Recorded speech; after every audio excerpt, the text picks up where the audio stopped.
यत्र नार्यस्तु पूज्यन्ते रमन्ते तत्र देवता.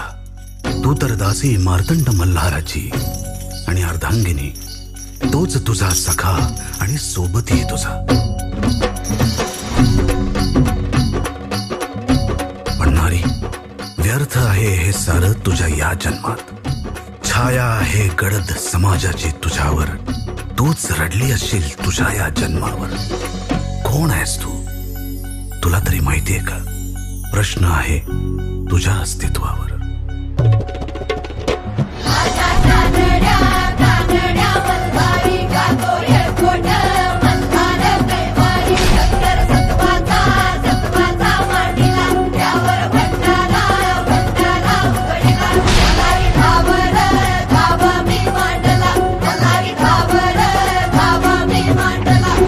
जगूबापू वाख्या मुरळी पार्टी घेऊन येत्या एक खास झलक. तिचा आभाळावर झुला अशी राघू मैनाची फुला.